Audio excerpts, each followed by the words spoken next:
Assalamu alaikum everyone, it's Maha with the Lighthouse Project, and today I'll be delivering your Ramadan Ruby.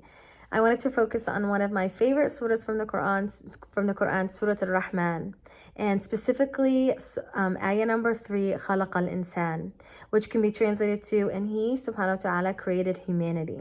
You know, Ar-Rahman, one of Allah subhanahu wa ta'ala's attributes, is the definition of that is the mercy that Allah subhanahu wa ta'ala has for all of His creation, versus Ar-Rahim, which is the mercy that Allah subhanahu wa ta'ala reserves for just the believers. May Allah subhanahu wa ta'ala make us worthy in Allah subhanahu wa ta'ala's eyes of receiving His Rahman and inshallah His Rahim.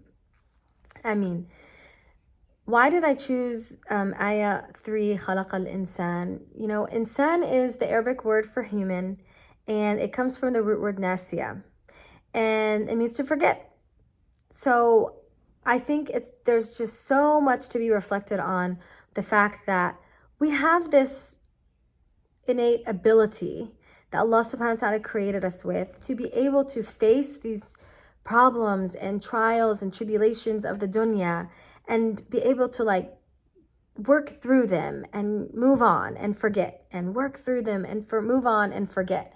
And of course, that doesn't go for every situation. Of course, there are people who, deal with traumas and deal with extreme emotional pain and abuse and all kinds of things which may take therapy to get through and may take professional help to get through. But with the right tools, inshallah, you're still able to reach that destination where either you can totally forget or you forget enough to where you can kind of move on and grow from that situation. And there's so much rahmah within that. There's so much rahmah within that you hear the saying, time heals all wounds. Well, yeah, time heals all wounds, but Allah subhanahu wa ta'ala created the time. And Allah subhanahu wa ta'ala created our brains and our minds with this ability to be able to forget and cope and move on and forgive. And without those things, we would be stuck in depression all the time. We'd be stuck in a dark place all the time. And I just wanted to end with this. Allah subhanahu wa ta'ala's rahmah is everywhere. And sometimes it's hard to see the light of His rahmah, but His rahmah is never dimmed.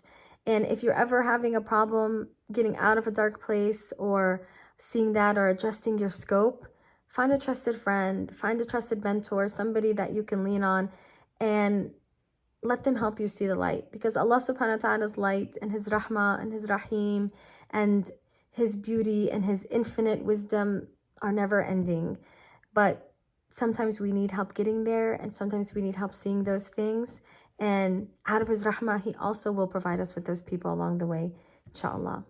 May Allah subhanahu wa ta'ala accept from you all this Ramadan, your du'as, your acts of worship, your fasting, and may He subhanahu wa ta'ala write a good ending, inshallah, for us all. Jazakumullahu khairan, and assalamu alaikum wa rahmatullahi wa barakatuh.